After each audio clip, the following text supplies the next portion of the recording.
சமீபத்தில் வெளியான TNPSC group 1 தேர்வில் மாநிலத்தில் 2ஆம் இடம் பிடிச்சு சாதனை படைச்சிருக்காங்க விழுப்புரம் மாவட்டம் செஞ்சியை அடுத்த வடபாலை கிராமத்தைச் சேர்ந்த திருமதி திவ்யாலட்சுமி அவர்கள். எல்லாருக்கும் வணக்கம். என் பேர் திவ்யலட்சுமி. நான் இப்போ குரூப் 1 சர்வீசஸ் ரேங்க்ஸ் 2 செக்யூர் பண்ணியிருக்கேன். நான் கல்யாணமாகி எனக்கு குழந்தை இருந்தது. பட் அந்த இதுலேயும் நான் மேனேஜ் பண்ணி என்னால் ரேங்க் எடுக்க முடிஞ்சது. அதுக்கு நிறைய விஷயங்கள் எனக்கு காரணமாக இருந்துச்சு. அதை நான் உங்க கூட ஷேர் பண்ணணும்னு நினைக்கிறேன். ஃபர்ஸ்ட் பார்த்தீங்கன்னா, இந்த எக்ஸாமை பற்றி ஆழமான ஒரு புரிதல் எனக்கு இருக்குது. இந்த எக்ஸாம் எப்படி கிராக் பண்ண முடியும் அப்படின்னா, ரொம்ப இயர்லியாக படிக்க ஆரம்பிச்சிட்டேன். நான் தினம் படிக்க ஆரம்பித்தேன்.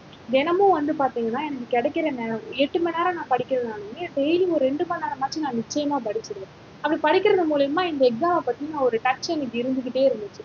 அண்ட் இந்த எக்ஸாம் சம்மந்தப்பட்டமாகவே வீடியோஸ், எக்ஸாம் சம்மந்தப்பட்டமான சில விஷயங்களே நான் அடிக்கடி பார்ப்பேன்.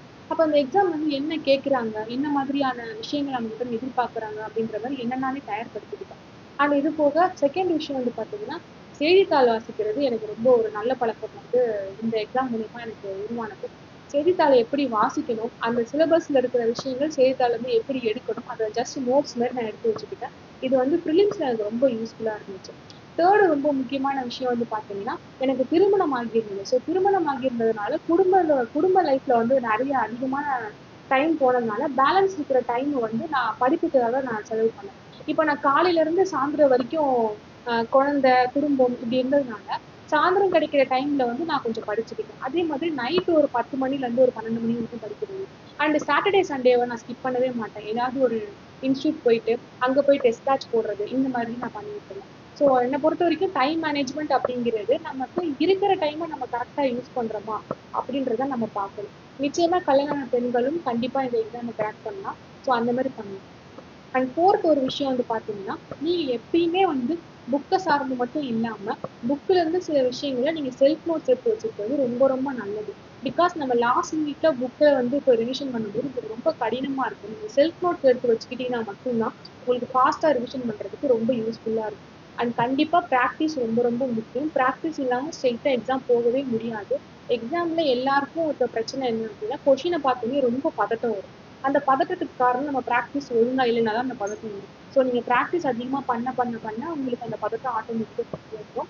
நீங்கள் கவலையே படாமல் போங்க. பிகாஸ் நமக்கு நீங்கள் தெரிஞ்ச ஏரியாவை நல்லா படிச்சுட்டு போனீங்க அப்படின்னாலே உங்களுக்கு கான்ஃபிடென்ட் அதிகமாகவே இருக்கும். ஸோ ஆட்டோமேட்டிக்காக நீங்கள் ஒரு 150+ நிச்சயமாக போட்டுடலாம். அண்டு குரூப் 1 பொறுத்த வரைக்கும் அது ரொம்ப கடினம், யாராலையும் கிராக் பண்ண முடியாது அப்படிலாம் சொல்லுவாங்க. அப்படிலாம் கிடையாது. குரூப் 1 கொஞ்சம் ஈஸியான ஒரு இதுதான். பட் ஆனால் நீங்கள் உங்களுடைய ப்ரிப்பரேஷனை ரொம்ப அடக்கமாக வச்சுக்கோங்க, ரொம்ப சிம்பிளாக வச்சுக்கோங்க. தேவையில்லாமல் மிஸ்கைட் ஆகாதீங்க.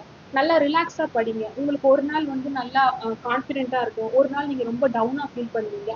அந்த டைம் ஜஸ்ட் ஒரு ஷார்ட் பிரேக் மாதிரி ஒரு மூவி போயிட்டு பார்த்து, இப்போ நீங்கள் ஒரு நாள் உங்களுக்கு நம்ம கான்ஃபிடென்ட்டாக இருக்கும், ஒரு நாள் ரொம்ப டவுனாக ஃபீல் பண்ணுவோம். அதுக்காக இந்த படிப்பை நம்ம தூக்கி போட்டு போயிடலான்ற மாதிரி சொல்லுவோம். பட் அந்த மாதிரி நம்ம நினைக்காம அந்த ஒரு நாள் நீங்கள் ஃபேமிலியோட டைம் ஸ்பெண்ட் பண்ணலாம், இல்லை எங்கேயாச்சும் ட்ராவல் போகலாம், இல்லை மூவி பார்க்கலாம், இல்லை ஜஸ்ட் ஒரு ஃப்ரெண்ட்ஸோட ஒரு கான்வர்சேஷன் மாதிரி ஒரு டீ பிரேக் மாதிரி எடுத்துட்டு வந்து கூட நீங்கள் திரும்பவும் படிக்கலாம்.